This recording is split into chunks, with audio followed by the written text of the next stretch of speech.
How I got the idea for my startup? No, no, no. It actually started from a train bathroom.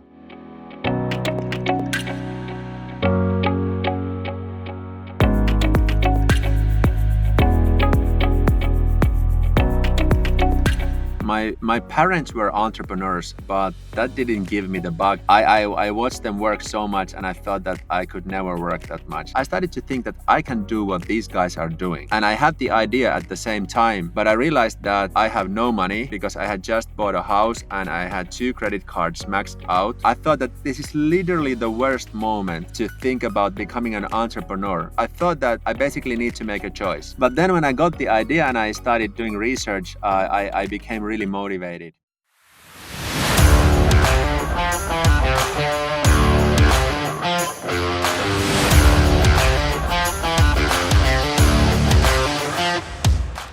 Hi, Jack. Thank you so much for coming to the live for fun. How's it going? Hi, Max. Thanks for having me. It's going great. Thank you. Thanks to you for coming. So this is about you. It's not about your startup, your venture. Of course, founders, it's about venture. But today we focus on you. As we start, would you like to paint a picture to me where you come from, how it all started? Yeah, so I'm based out of Finland, so a Finn born and bred. And how I got the idea for my startup? No, no, no. It actually started from a train bathroom. It was a stormy day, and when I was entering the bathroom of a Pendolino train, a heavy wind swung the train, and there is this 1 meter wide mirror cabinet door above the sink, and it had not been locked properly. So when the train swung, the mirror cabinet door smashed open and almost hit me in the face. I was barely able to dodge it before it smashed the wall. And I was really angry about that because it was dangerous. And I've always been an avid to ask for feedback and to give for feedback. And I was trying to find the feedback form on the train company's website, but I was really frustrated because, first of all, I wasn't even able to find the feedback form. Then I started to think that if I find the form, it's going to be field after field after field. So they make it really difficult for the customer. And then, thirdly, if you go through all that trouble, what is the outcome? What is the impact, if any? I had been doing or like filling out these feedback forms in the past, and you might not even get a response, or if you get a response, it's typically just corporate jargon. You're like, your feedback means a lot, but like blah blah blah.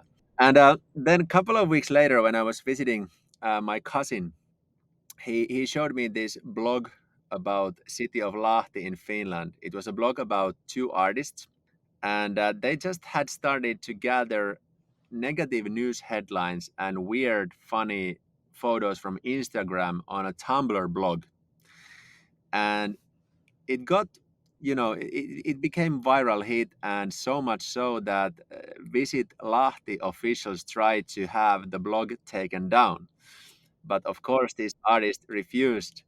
And the next morning, I was again traveling by train, and then it hit me that, hey, since public content creates an impact, what if my complaint to this train company was public? It would incentivize the business to respond. However, if they responded well and resolved my issue well, not only would I be, knowing about that, but everyone else would also see that, hey, this business actually cares about their customers and they resolve their issues. And then I started to think that if I can build an incentive mechanism, meaning that if I can rate the company that I complain about only after the issue has been resolved, the business has a fair opportunity to turn a complaint into a positive review. And that's the origin story of no, no, no. That's very interesting. I think it must be somehow in this way when you start creating something new because you live it yourself in the first place. It's a different way to conceive something. Then okay, let me try to find something that works and maybe I can make some money, which is for me is the worst way you can go. What was the motivation? What I want to try to say is you can have a problem and find a solution for yourself, it's fine. But finding a solution and creating a business then can solve problem for others at the same time generating revenues for you, your shareholders, stakeholders, whoever they are, it's a different story. It's a very challenging when you start a startup. It's not an easy way. It's full of days, terrible. I mean, I lived. I'm a founder before anything else, and it's been a nightmare when I started. Sometimes it's still a nightmare because there are days they say, "Wow, why am I doing this? Why I need to destroy 2 3 days of my life because I need to solve this problem, and it just this problem is my head." So why? What motivated you to be an entrepreneur? Well, I guess the first thing that comes to mind is that when I got the idea, I immediately realized that this is like a born global idea, but someone must have built this before. But when I started doing research, I couldn't find a service like this. So I immediately realized that there are millions, if not billions, of other people who could use a service like this. And if it doesn't exist, then what could I do to build one? And my parents were entrepreneurs, but that didn't give me the bug. I watched them work so much, and I thought that I could never work that much. That I just want to get a corporate job, and I love to travel. So 8 to 5, and then spend your nights and weekends, doing sports and traveling. But then when I got the idea and I started doing research, I became really motivated. And also because I realized that this idea is not just a business idea, it's kind of an extension to my DNA because I always advocate for transparency. And this transparent complaint resolution is something that, brings value in my opinion. And then the second thing is what I already mentioned. I've always been really avid to ask for feedback. So I realized that in all of my adulthood jobs, I've gone to my supervisor and asked for a meeting in which they are prohibited to give any compliments, just constructive criticism so that I could learn. So I realized this business idea is something that is like built inside me already in one way. So I would say those are the things that got me motivated. You were working before, so you know what it means to be an employee and be an employee. That's the difference that really matters because it's like white and black. It's so completely different. So, what was the feeling when you decided, okay, I'm going? That's my new life. Did you feel praised? Did you feel a bit concerned, some worried, or full excitement and let's go? No, actually, I recall the moment exactly because we had bought this old house and I was renovating it. And when I was painting and doing some, other work, I got bored of listening to music. And then I realized that I had read this brilliant book called 4 Hour Work Week by Tim Ferriss. And I thought that, hey, these podcasts are a thing. So maybe Tim Ferriss has a podcast. And luckily for me, he had recorded like 4 episodes. And that was like 600 episodes ago. And I started to listen to that podcast. And especially in the first 100 episodes, he interviews world class founders and entrepreneurs. And I realized that most of these people are not saying anything I don't comprehend or understand. I started to think that I can do what these guys are doing. And I had the idea at the same time, but I realized that I have no money because I had just bought a house and I had 2 credit cards maxed out. My now ex wife was pregnant with our first child. And I thought that this is literally the worst moment to think about becoming an entrepreneur. But I thought that I basically need to make a choice. Either I accept all those things that I mentioned that, yeah, I can't do it now, or I decide to move forward one step after another, like no matter what. And I chose the latter. So I recall that exact moment when I made the decision. But when you started, what were the initial struggles? Except the money. I understand the money many times, 90.9% of the time, it's the very much problem when you start. The runway, it's almost daily.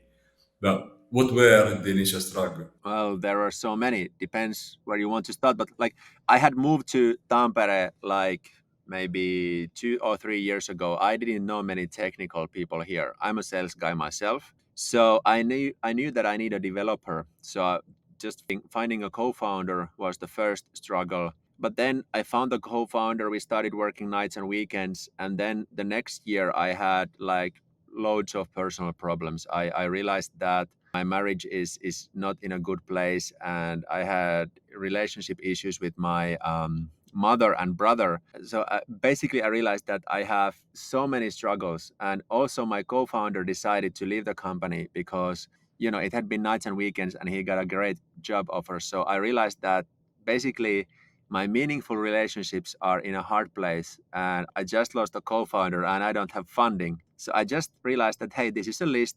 Just start tackling these issues one by one. So that was the first. And then raising the first round of funding, like I had no network in startup world. I just went to Schloss and started meeting people and, literally stopping them. Not the best way to do investor approach, but I started hustling. And yeah, those were the first struggles, I would say.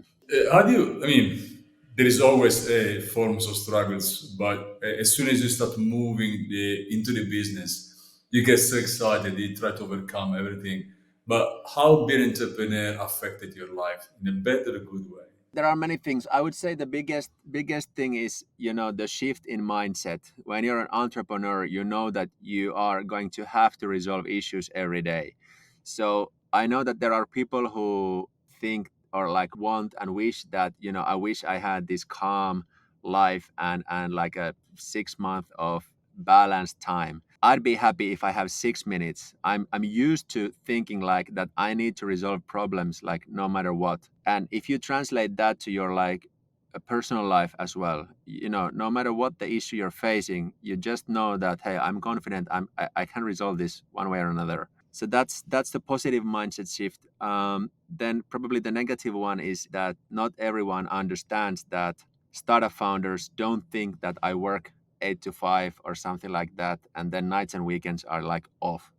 You think about your business all the time. When you meet interesting people, you think of recruiting and whatnot. And if your partner, for example, doesn't believe in that and they really want to rest and do other stuff in the evenings and weekends, then you might come across like a workaholic, even though you feel that you have a fulfilling life and you have hobbies and whatnot.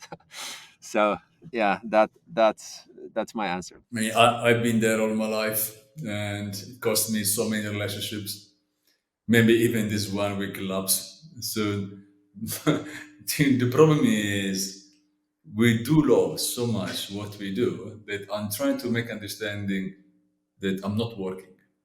So I'm not lying to myself because I truly believe I'm not working. I'm enjoying like a child in the playground. But people outside this world, and I just had this conversation this morning with my partner, so they just can't understand. So why you go out at 8, come back at 8, 9, 10 if you don't have meeting? If you have meeting after you come back midnight. They say, wait, that's my job, pretty much my life. It's not nice when you tell this to your partner. The perception is very negative. But again, we do what we like. And that's the beauty to being an entrepreneur. And you start even enjoy the problems because it gives you this some kind of the help to find the solutions. But that's what it is. But what you like to do in your day by day? What's the task that you very much prefer? I would say the morning. I'm a morning person, so when I wake up and I get my morning coffee and I start to think about things, sometimes it's just random thoughts, but like I do my best work in the mornings. So if I have to create a plan or think about some strategic issue, then mornings are the best time for me. I'm a big believer in writing down your thoughts. Like if it's not documented, it doesn't exist. And it's very easy to forget even good ideas. So if you don't, write them down, the next day or the day after, you think that, hey, I had this brilliant idea, but like, what was it? You have so many interactions with so many people that it's very easy to forget. So writing down things is really important for me. Do you give yourself any routine to keep you in balance? Yeah, sometimes to some extent, but I would say that if I notice that I'm overwhelmed or something, I try to go back to this routine I had at some point when I was exhausted and I had to recover, so that I work like from 8 to 5, and then I don't work at nights and weekends, and I just make sure that my 8 to 5 routine is enough, and it has to be. That's one thing. But I would say other routines is that I typically like to, engage other people. If I have a problem, I can write a LinkedIn post or just post on a WhatsApp group. So I don't shy away from that, and I actually believe that it's better to like not to necessarily come up with all the solutions yourself, even if you could, because you might have limited view or limited understanding of the problem. So if you engage others, it's the better way to go. And I've noticed that there's quite a few people who just don't do it for whatever reason. They feel that if they resolve the problems they're facing themselves is like somehow more valuable, but the actual value is in execution and moving fast. And if you're responsible of moving fast, it doesn't necessarily mean that you have come up with all the solutions. It's just that you are responsible for making sure that things move fast. Absolutely. I mean, you say right, execution is more than 90% of any success in any startup. Idea can come from everyone. And this is why I say to all the founders, try to surround yourself with people better than you. Don't have this huge ego. It must be the number one because it does work in this. If your employees, as you want to call them, I don't even like to call, for example, my employees, I call them partners, I call them in any way as the employee. It's better. You must have people they really master much more than you. Otherwise, what's the point to hire people if you can do everything? Who cares where the solution comes from? And I would say one important routine I have is that I walk to work. My daily commute is done by walking. So I walk 25 minutes every morning and I walk 25 minutes after the workday. I can, process some of the stuff that I've been going through the workday, or I can make some calls or whatever. But, you get fresh air and you get tiny bit of exercise, or not necessarily exercise, but, time outside. So I think that's an important routine for me as well. I was doing the same in London. I was commuting, working 45 minutes in the morning and 45 minutes going back home. London is not Finland. You work through cars and buildings, not so pleasant. And also, my brain works in a very funny way. I need space in front of me. That's why, for example, when I rent apartment, I try to be on the top, not because I don't have anything in front of me. So when I have buildings in front of me, it stops. I don't know why. I was ready. I actually is right. Many psychologists or these people who very much spend their time in study the brain of people. If you have things in front of you, it stops your imagination. It really stops. If you have and nothing, you just, you go. You had infinity in front of you. It's a different way to go. I mean, at least my brain works in this way. But you said right. I mean, I used to use the 45 and the 45 to process everything on the way back and on the way I was going to work. It was working so well, extremely well. Every day is a challenge when you start, but there are days that are very very bad, and that day happened to me so many times. I thought so many times, what am I doing? I'm seriously destroying everything. My friend go on holiday, I'm home. My friend go for a party, I'm home. I just spend my time home trying to find the solutions. Sometimes this solution does come. Have you ever thought I'm the worst person to do this? I'm not a good founder. I'm not a good manager. What's the point? Let me give up. Actually, I haven't been thinking like that, because the way I see it, that I don't lose. I either win or I learn. I know that there are worse founders than me. I know I can fail at a task, or I can fail even with a business, but I don't attach my identity to the business. And so in that sense, I have had moments when I fear of failing in a particular moment, but I haven't had a moment where I fear that I'm a failure, if that makes sense. I believe in only in founders who really have a very high level of resilience and motivation can keep going. If you're not motivated, there is no way you can be a founder unless again you choose money. But I've never put even £1 in a founder that choosing money because that's not the way to go to me. But also resilience. By far, resilience is the most important thing for an entrepreneur. Even when you are Bezos, you still must be resilient because you never know what's going to happen tomorrow. Yeah, I'm sorry to interrupt you, but since you asked about failures, the one thing I've been asking, or the one question I've been asking myself a lot, though, is that where is the line between stupidity and grit? or stupidity and perseverance, because we've been doing this startup for a while, and we've had some really bad moments. So there comes a moment when you just need to let go. And luckily, after our latest pivot, we have found organic growth. But there have been many moments when I've been thinking, like, where's the line between stupidity and grit? I don't think there is a line. I think that sometimes for you, it's not something stupid, but for someone who's looking from outside, you say, what this guy is doing? This happens almost every day. But perseverance, yeah, perseverance can be doing something that maybe can work. You still try to do something that can work. But in startup, one day, the good thing being an entrepreneur is you're not the one who judges yourself. The market will judge us. So you have already, it's external, it's not you. It's not, you are not the one who's going to decide unless you have endless money in your account. That's it. So there are rules outside that will tell you stop. Okay. Now, if you have 10 million to spend, you are going to burn 10 million, do something that will never work, but it's up to you. You spend your money, that's fine. You spend third parties' money. They believe in you, you believe in your project, that's okay. But means you're not making any money or making very little money from outside. So one day you must understand, okay, I'm selling this service for 12 months but nobody's buying. Must be something wrong. Maybe nobody needs this, or maybe I'm selling at a price that nobody's willing to pay, or maybe there is something other things that wrong in what I'm doing. So the market will judge you. There is the day where you need to decide stop or pivoting or close whatever you need to do. But you're right. I mean, the line is very very tiny. Actually, to me, it's transparent.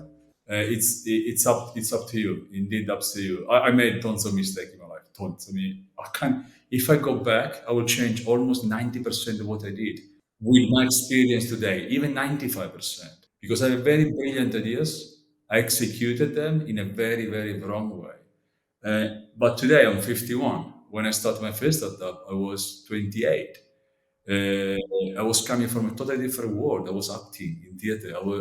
My dream was being Marlon Brando. So what's the point? I mean, I was coming from a totally different way, doing my MBA. So I tried to study as much as I could. But the difference in studying and working, I say founders, forget MBA. Okay, if you want to do, if you had some money to spend, it's always good.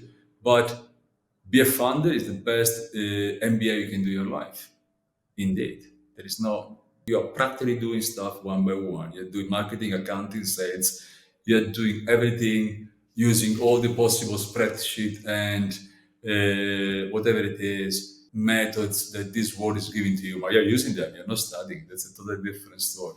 But you're right. I mean, perseverance and stupidity, they match. I will add craziness. But if you're not crazy enough, you won't do things that people never did before.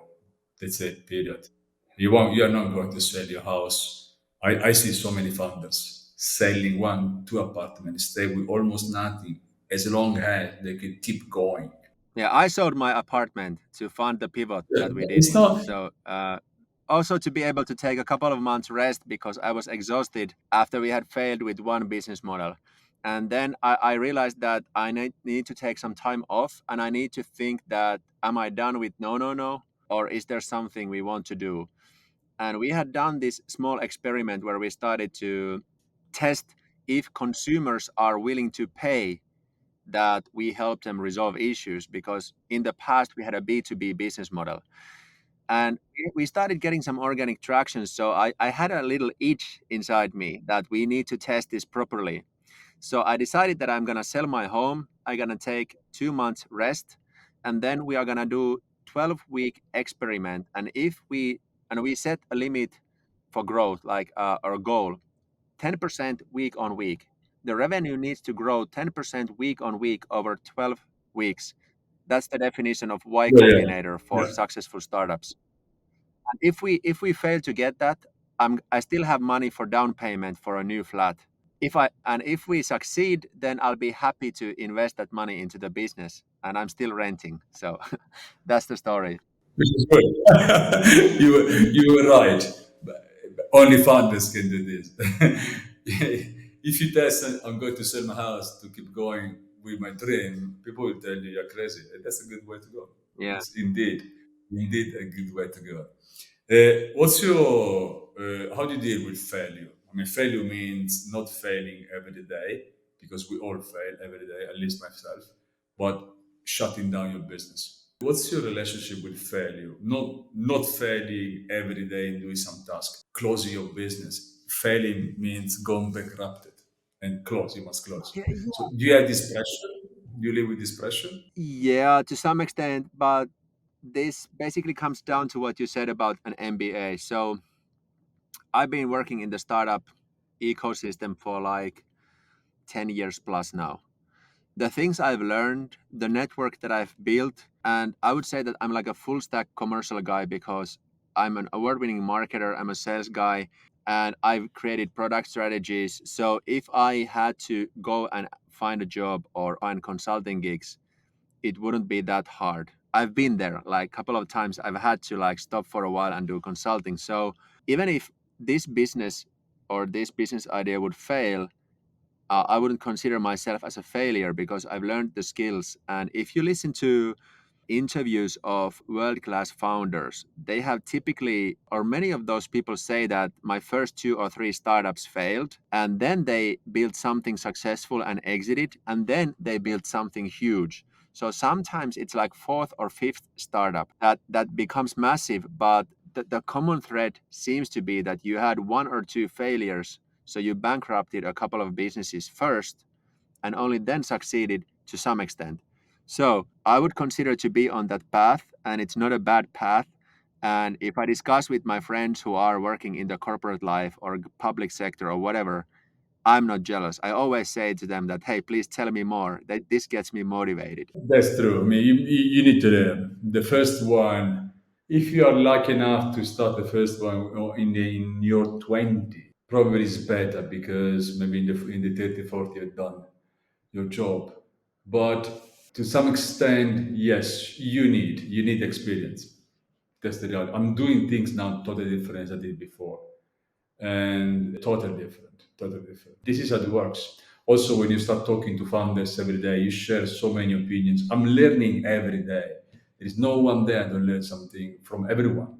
And this is giving me so much. But in Europe, what is changing is very good. The funders are doing very big exit now. So they are reinvesting themselves in startups, doing their venture capital fund, giving them not only money but a lot of knowledge, experience, and it helps a lot. It helps a lot. This is how the industry will grow. No, with huge amount of cash.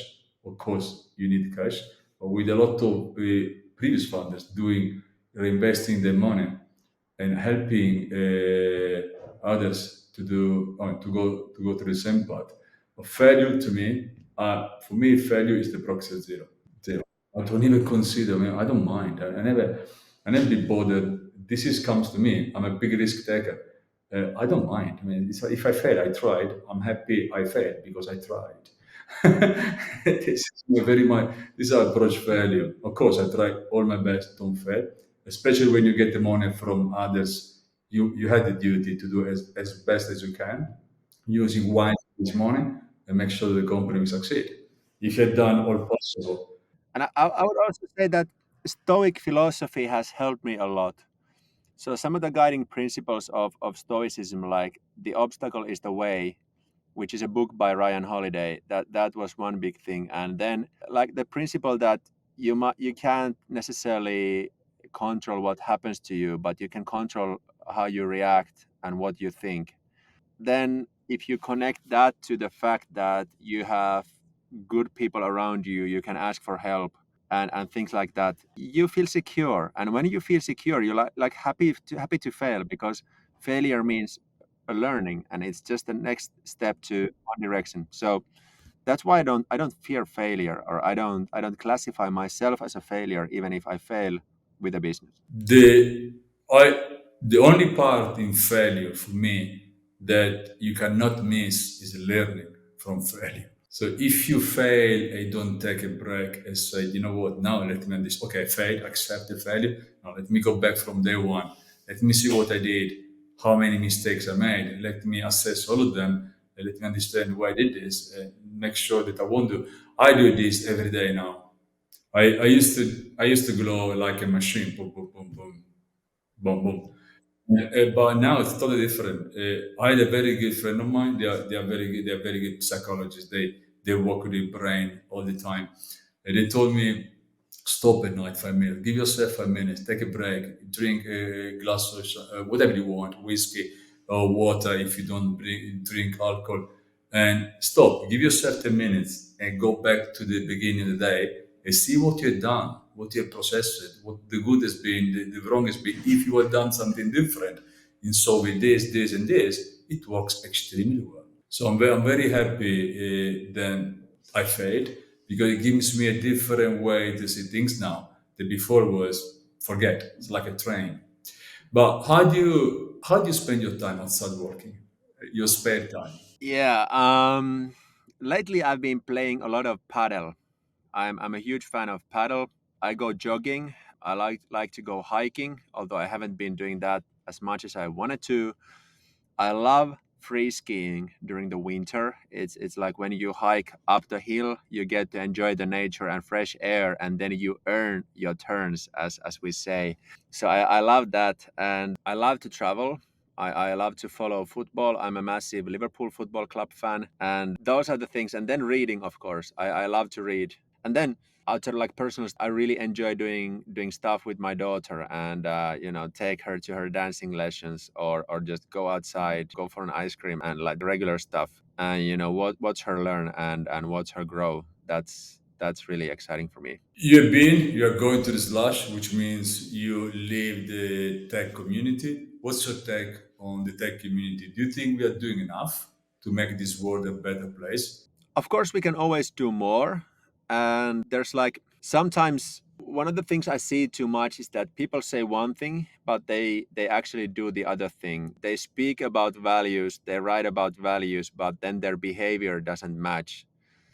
And that can be applied to many things. And I think tech ecosystem can do a lot better in that way too. I fail with these things myself, but you can always think like, how could I be more empathetic, or how could I insert more kindness into this world? That's one thing. And then I guess one thing is scenario planning, in the sense that sometimes when you plan for something and you fight for getting something done, but the outcome might not be what you thought it would be. So before you actually execute decisions, you should think about what are some of the outcomes that might happen and get prepared.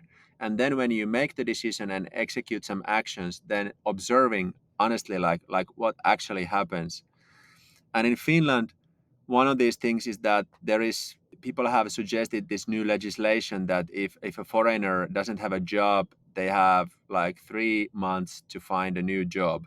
And again, that's something that when the politicians have been designing this proposal or suggestion, they might be thinking of like good outcomes. But what actually has happened is that even this process of even considering this type of legislation has created a huge backlash on LinkedIn, for example. So the reputation of Finland is really suffering even before the legislation has been executed. So some of these things are like really interesting to observe, and it would be great if people have like strong opinions, loosely held, if to quote one saying.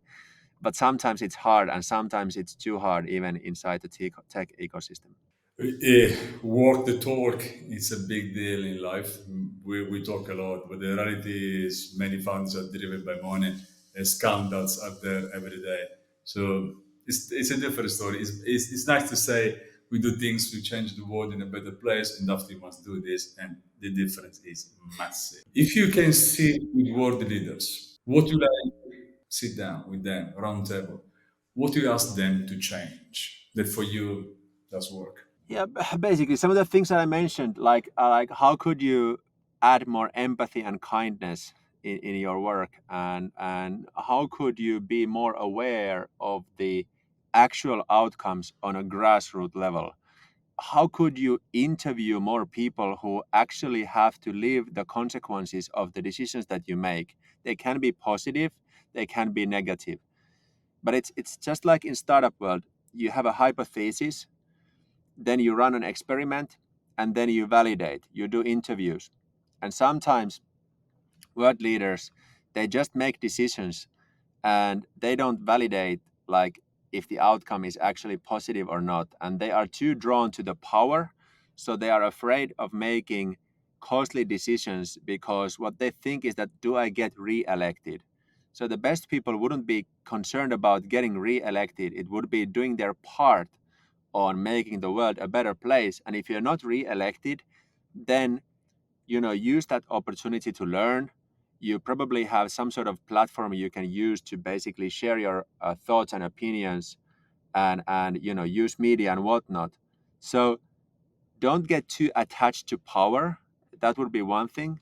And observe what are the outcomes of your decisions, and make sure you know what's happening on the grassroots level. The problem is they assess everything on the power and the re-election. That's why they do exactly everything that's not needed for the people. Everything is needed for them. That's politics.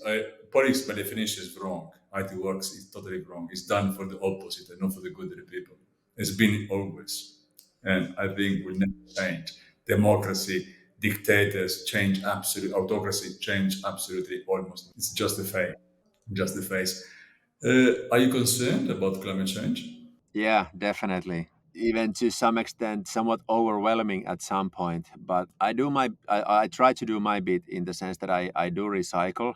I don't own a car. I haven't owned a car for like maybe 5 or 6 years now. I use public transport. I like to travel, but I have traveled a little bit less, and I try to think like when can I choose a train instead of a plane, and things like that. But I think the biggest worry for me is the denial. There are people who are in denial about climate change, and they refuse to accept what scientists are saying. And I think fighting climate change is one of the core issues that our generation, or the few generations we have who live at the moment, have. And yeah, we all should be concerned. It's a massive problem. I'm very concerned. Actually, my concern goes beyond because 2030 is now we've done nothing. We are not going to reach any goals we set for this time. No, maybe if we keep in this pace, 2050 is still far away. We talk so much. It's all about politics, but for me, although politics matters a lot in this stage, entrepreneurs can do much more than politicians because at least you can deliver in your policy, company policy, ESG, whatever it is, do something really matters. Tones 80% of energy is done in not in a green way. Is done with fossil fuel. So we talk a lot. And after read the news and you read this major oil company investing billions in acquisition, 35 billion, 60 billions acquiring coal plants. What's the point? What are we talking about? This just floy the people with nonsense talks and doing exactly the opposite. That's what they do in any possible way. But when it comes to things that really touch you and you are willing to fight for, do you have any in which you really believe? Well, if I think about this from a value perspective, then my like number one value is honesty, and I would say my number two and three values are transparency slash openness and authenticity. So I fight for those values, and whenever I see that somebody is not authentic, or it seems that they're not honest, I don't. I'm not afraid to face them or confront them. Yeah, that was the word that I was looking for. But then on another level, I was deeply touched when I went to Kenya, and we had rented this villa, and there was this chef, and he showed me photos of um, his family and how they live in a tiny village where they don't have access to clean water. And I tried to help this guy. I explained him about kiva.org, and we tried to set up a campaign, but we failed because I wasn't able to do that from Finland as a Finn. He had to do that himself, and he wasn't able to do that.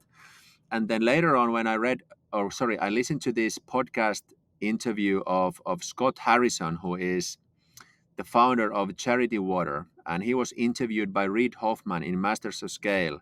It had a big impact on me, and it actually, these things were crucial factors when I defined my like my first big hairy audacious goal, BHAG, which is to help a billion people. So I've set that as a goal for myself. I'm trying to fight for it, and that would be partly through my business and partly through charity. And so those are some of the things that I'm fighting for. The best book and author. An Sorry, best author book. you have you ever read in your life? The best book, I would say, um, well, there's so many angles you can have for approaching these questions, but I would say How to Win Friends and Influence People is one that comes to mind, because one of the principles in the book is that if you're genuinely interested in what you know about the other people, you make them feel good about themselves, and then they're willing to help you. And it's you know the title of the book is not necessarily the best in the sense that influencing people can be interpreted in the wrong way. But the best books stand the test of time. And How to Win Friends and Influence People by Dale Carnegie has been on top of the best books ever written if you think about nonfiction books for a long time. But I would say my favorite author is Ryan Holiday because he's the author of Growth Hacker Marketing. I love growth hacking. He's the author of Trust Me, I'm Lying, Confessions of a Media Manipulator, where he transparently explains how he has been able to get earned media coverage. I've been using the same tactics for good causes myself. And then he made this huge switch from business to Stoic philosophy. So he has written books like Obstacle is the Way, that I mentioned earlier, Ego is the Enemy, Stillness is the Key. I haven't read all of them yet, but Ryan Holiday has had a profound impact. So I would name him as my favorite author. Do you watch movie? The best Yeah. one? My favorite one is Lock, Stock, and Two Smoking Barrels because I love the British sense of humor, and it's just always like a somewhat surprising answer to the question. But if you look at like what's on an absolute terms the best one, then it's super hard. But my favorite is Lock, Stock, and Two Smoking Barrels. The best lesson that life gave to you? I would like to say I have learned this the hard way, but I'm still learning. And it's that people might forget what you say, people might forget what you do, but people never forget how you made them feel. That's completely right. Feeling stay there forever. This will stay. What's your greatest wish? Well, I already shared the first of my big, hairy, audacious goals, which was to help a billion people. Then I have three others. The three others being that I want to establish a school. I'm not sure what kind yet, but that's one dream. Then another dream is that I want to establish a museum of optimistic art. I have one painting already, so we are taking the first steps. And then the first big, hairy, audacious goal is that I'm able to establish a foundation that preserves these first three big, hairy, audacious goals. And I would have to achieve quite a bit to be able to establish a foundation. So those are the four BHAGs that keep me going. They're a great wish. I really wish you get the Jack. So let me close with the recommendations to all the founders watching this podcast. If you can recommend something today, what would you like to say? Well, I would say that like no matter what the obstacle that you're facing, there have been many other people who have had the exact same obstacle in the past. And there have been world class people who have overcome that obstacle and then documented their journey on a blog post or podcast episode or a book. So, no matter how depressed you might feel or how down, just remember that somebody has had the problem and then go find out how they solved the problem. And that always gives you energy to overcome no matter what the issue that you're facing. And then connected to that, share your problem with others and ask for help. So that's my answer. Jack, thank you so much for coming to the Love of London. It's been an absolute pleasure for me. Thank Well, I'm a selfish guy. The pleasure is all mine. you. Thank you.